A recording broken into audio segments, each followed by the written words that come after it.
Hello, friends. A very warm welcome on Ansarkari in another episode of taking up General Studies Paper 2 questions.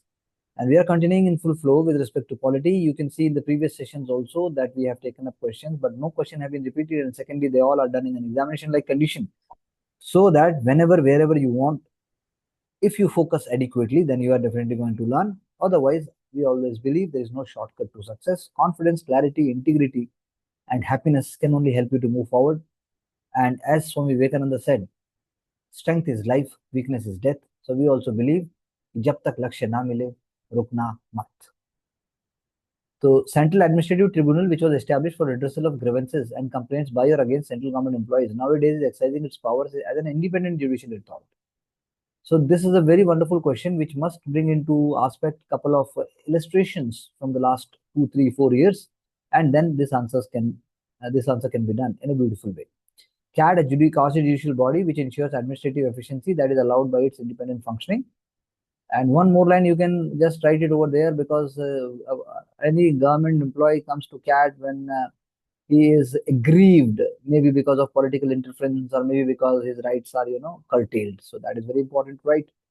Even if he's sincere and he is committed to public duty, then he may also be suffering for no reason of his own.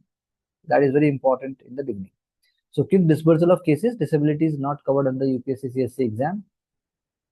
So yes, quick dispersal of cases. So that means how Central Administrative Tribunal, it went on to bring that disability, or you can say people with disabilities, they must also get their due and appointments under UPSC exam.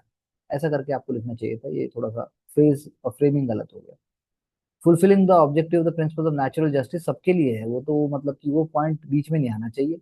आपको illustration देने judgement के, जैसे कि there is an Indian forest service officer mister Chaturvedi, जो कि पहले All India Institute of Medical Sciences में he was a vigilant officer and he went on to raise number of complaints and number of corrupt practices.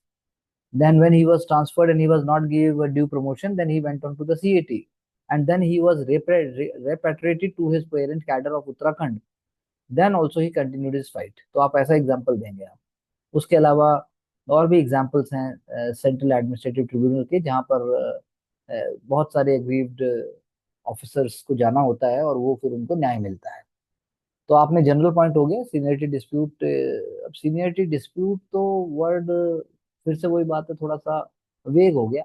आप ये कह सकते थे कि डिजर्व मतलब जो प्रोटोकॉल है या मेरिट बेस्ड प्रिंसिपल है, अगर वो फॉलो नहीं हुआ, if it is not followed, then a person may approach CAT. ऐसा हुआ है. If a person is was bound to become a chief secretary, then he is denied. Even in case of arm forces के केस में वो different होता है, cat में नहीं जा सकते I believe so in defence case. But मतलब वो भी एक कहीं ना कहीं आप चाहो तो डाल सकते. Ensured by increased awareness among citizens about their rights, removal of government servants without proper inquiry, trust reflected by higher judiciary when cases reach its directly through CAT are transferred under CAT jurisdiction. Therefore, independent functioning of CAT is the hallmark of fair and justice judgment under India's integrated judicial system. So I think it is well written. And central administrative tribunal में अगर आपको लगता है कि जैसे वो कह रहे थे कि how it is functioning as a independent body, जी as an independent judicial authority, ये बड़ा इंपॉर्टेंट है. यही मेरे ख्याल से सबसे इम्पोर्टेंट एस्पेक्ट है कि कैसे हम ये प्रूव करें सेंट्रल एडमिनिस्ट्रेटिव ट्रिब्यूनल को कि वो एक इंडिपेंडेंट जुडिशियल अथॉरिटी है. तो जैसा आपने हम्म 2, 3 एग्जाम्पल दिए, लेकिन और भी मेरे ख्याल से हमें कुछ एग्जाम्पल इसमें या तो लेके आने पड़ेंगे या फिर हमें उसको क्रिएट करना पड़ेगा, क्योंकि जब मतलब तक हम वो कैसे करे कि वो इंडिपेंडेंटली फंक्शन कर रहा है, तो उसके लिए उस एग्जाम्पल्स को कनेक्ट भाई करना पड़ेगा ना किसी उससे। बिल्कुल, जैसे सबसे पहले तो देखिए ये गवर्नेंस का है, तो आप पहले ले आओ कौन से कॉन्स्टिट्यूशन में या कौन सा आर्टिकल, इसके लिए थोड़ा बहुत आप याद करो कि कौन हम्म सा आर्टिकल आ सकता है, या कौन सा एक्ट है. जैसे जी 1985 है ये सीएटी एक्ट, मेरे हिसाब से 1985 होना चाहिए. अब जी सबसे इंपॉर्टेंट बात क्या है कि एक तो इसका स्पेशलाइज्ड ज्यूरिस्डिक्शन हो गया. इसका ज्यूरिस्डिक्शन स्पेशलाइज है, जो आपने शुरू में बोला भी. तो स्पेशलाइज्ड हम्म, ज्यूरिस्डिक्शन का मतलब क्या हुआ? Service matters. जी सर्विस मैटर आ गया ना, तो रिक्रूटमेंट हो गया हाँ, या कंडीशन, जैसा कि हमने बात की. उसके बाद जो है इसके पास एक डेडिकेटेड बेंचेस होती हैं, डेडिकेटेड बेंच होता है, तो यानी डिले जो आपने कहा जल्दी हो जाता है, इसका मतलब ये है कि इसके पास डेडिकेटेड बेंचेस हैं। फिर ऊपर हम्म। से इसके पास आई थिंक कोई अपील का प्रोसेस भी होता होगा, कि यहाँ से अपील जो है वो हाई कोर्ट में जाएंगी। तो जाएंगी। पॉइंट वो है कि मतलब कि आप ये कह सकते हो कि इंडिपेंडेंट जुडिशियल अथॉरिटी में ऑब्वियसली गया है, वो क्यों गया, क्योंकि उसने जो है चीजों को मतलब गवर्नमेंट सर्वेंट्स को एक पॉजिटिव पर्सपेक्टिव से आपने वो किया है, मतलब उनको उनके उनके ग्रीवेंसेस सॉल्व हुए हैं।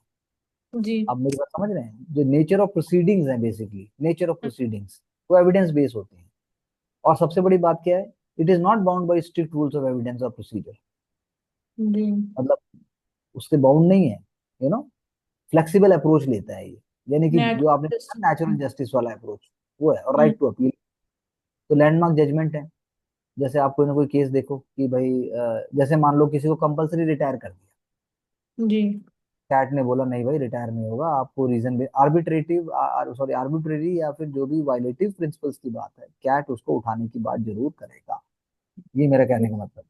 तो हम्म। बजाय एग्जाम्पल देने के अगर आप ये बताओ डेडिकेटेड बेंचेस हैं, नेचुरल जस्टिस ऐसे करता है, अपील हो सकती है, तो उसमें भी फिर जो है आप और उसका ज्यूरिस्डिक्शन, सबसे बड़ी बात ये ज्यूरिस्डिक्शन भी तो है ना इसका कितना, बात समझ रहे हैं। हम्म। हाँ जी। बस यही दो तीन बातें आपको लिखनी है।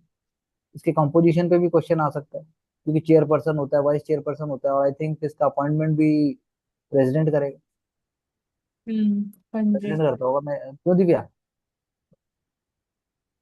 और जो मेंबर हैं ये भी हम सोच सकते हैं, क्योंकि इंडिपेंडेंट जुडिशियल अथॉरिटी बोल रहे हैं, जो मेंबर्स हैं they are equally qualified as high court जजेस। हम्म। बस इतना हो गया, इतना बहुत है, इससे ज्यादा हमें नहीं चाहिए। जी।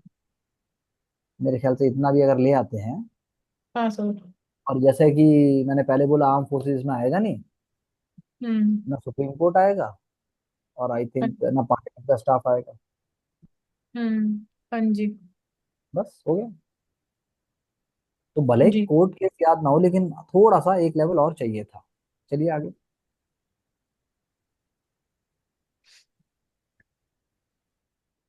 From the resolution of contentious issues regarding distribution of legislative powers by courts, principle of federal supremacy and harmonious construction have emerged. Very very important, very important, क्योंकि जो दो कीवर्ड हैं इसमें, जो एक कीवर्ड है मैं दोबारा पढ़ता हूँ, दैट इज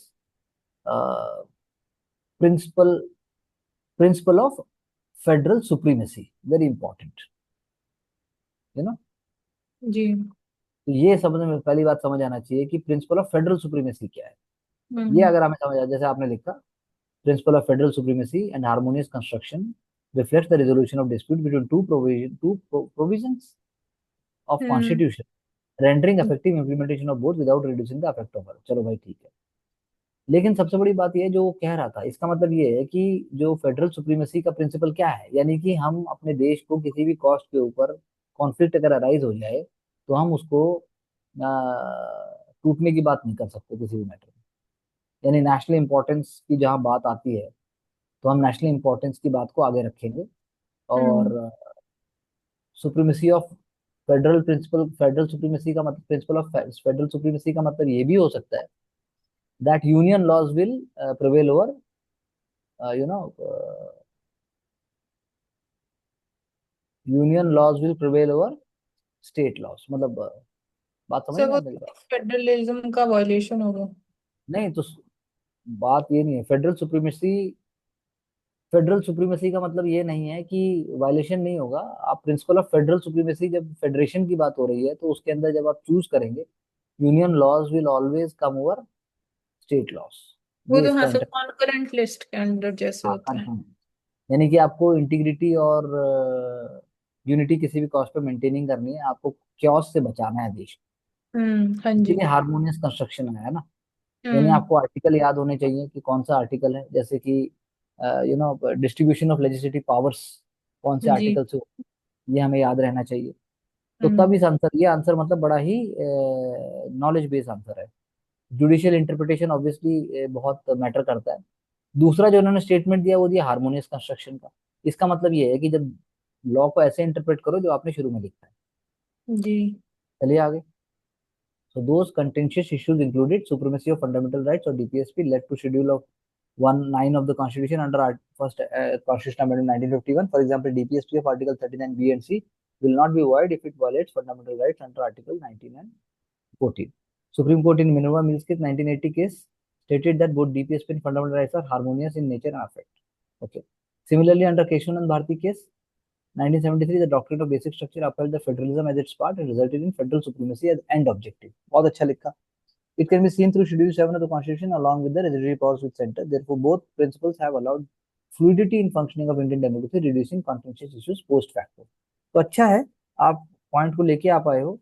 और जैसा मैंने कहा कि बस दोनों को थोड़ा सा आप एग्जाम्पल ऐसा भी कोई हो सकता है जो थोड़ा लेसर नोन हो, बस उतना ही हो सकता है इसके अंदर. बाकी तो क्योंकि आर्टिकल बता देंगे और आपने एक्सप्लेन कर दिया बस. जी. What can France learn from Indian Constitution approach to secularism? तो France model of France is based on the complete separation between church and state. बिल्कुल सही बात है. Whereas Indian secularism is an important tool to promote unity and diversity of different regions, with state maintaining a principal distance. France can learn the following: building a constitutional relationship like India to allow welfare of all religious community, affirmative actions via minority status to protect the interests, making it a part of fundamental right like in India. तो अच्छे points हैं. Article 25 to 28 to give equity-based growth and acceptance. Secularism, as mentioned in preamble, showcases that utmost importance of progressive society is based on religious ethos. Therefore, Indian Constitution approach both secures the foundational religious ideas, directing them towards welfare of all without creating a conflict between them. The malleability of secularism can be learned that binds all and not divides them. I think well written, very, very comprehensive and smart. Implementation of information and communication technology-based projects or programs usually suffers in terms of certain vital factors. Identify these factors and suggest measures for their effective implementation. The first ICT revolution, 1980s, indicator of power of digitization, good governance tool, develop Viksit Bharat, digital program, ठीक है. Factors that have hampered cost of technology modernization that was import dependent and now shifted to self-reliance, ठीक है. चलो पहली बात आपकी ठीक है. Semiconductor chips are only assembled under OSAT facility. Need 24/7 power supply to run the technology. Added to this is the greenhouse gas emissions. बहुत अच्छा point है, बहुत ही बढ़िया. सौभाग्य scheme aims 100% rural electrification. Digital literacy divide and still smartphone penetration only 40% for girls in India. Internet penetration is silos 2G 3G in rural India. BharatNet project to connect panchayats with fiber optics. Therefore, skilling and accessibility is necessary to truly utilize the means of ICT to make Sakshat Bharat by 2040. I think I can find more depth in answers today, and ideas are very, very positive, and they have been reflecting good points. That's what I can observe. अगर बात करें, केंद्रीय प्रशासनिक अधिकरण की एक न्यायिक निकाय है जिसका निर्माण प्रशासनिक मामलों की जल्दी और पारदर्शिता सुधारने के लिए किया गया है. न्यायपालिका सिद्धांतों का पालन करता है, व्यक्तिगत सामाजिक कानून प्रदान करता है. न्यायपालिका की तरह कैट के फैसले बांधे नहीं होते. इसका निर्माण न्यायपालिका को बोझ को कम करने के लिए किया गया है. कैट के अध्यक्ष एचएससी के सेवानिवृत्त न्यायाधीश होते हैं. न्यायाधीश अनुच्छेद 339 डीपीएसपी के तहत पीड़ित को शीघ्र न्याय प्रदान करता है. तो वही है कि मतलब थोड़ा सा बस गवर्नमेंट एम्प्लॉयज पे फोकस करना है, बाकी ऊपर वाले पॉइंट से बेस कर सकते हैं. जब बात आती है वही जो अभी हमने बात की कि harmonious construction and supremacy of federal, जो भी पॉइंट था वो भारतीय संविधान का अनुच्छेद 131 सुप्रीम कोर्ट को संघ और राज्य मध्य विवाद, ठीक बात है, जिसके आधार पर परिसंघीय सर्वोच्च का सिद्धांत. संघ और राज्य की भी शक्तियों के बंटवारे विवाद में संघीय कानून मानना होगा. राज्य की बिल्कुल सही बात है. संघ और राज्य के मध्य सहअस्तित्व और सामंजस्यपूर्ण प्रणाली द्वारा दोनों के मध्य टकराव को रोकना. जगन्नाथपुरी के अंतर्राष्ट्रीय हवाई अड्डे निर्माण में 5,000 करोड़ संघ द्वारा पूर्ण परियोजना को बनाई गई, किंतु ओडिशा द्वारा भूमि अधिग्रहण और अन्य खर्चों को पूरा करना. और थोड़ा सा आंसर आगे चला जाता, ऊपर वाले पॉइंट जैसे डेप्थ में लेके पूरा आंसर लास्ट तक गया है वैसे जाना चाहिए. धर्मनिरपेक्षता के कॉन्टेक्स्ट में फ्रांस हमसे क्या सीख सकता है? सौहार्द और समानता, बंधुत्व, संपूर्ण विश्व एक परिवार. बिल्कुल, बहुत अच्छा लिखा. सकारात्मक धर्मनिरपेक्षता प्रस्तावना अनुच्छेद 14, 29, 30, 25, 26. सामाजिक न्याय, समानता.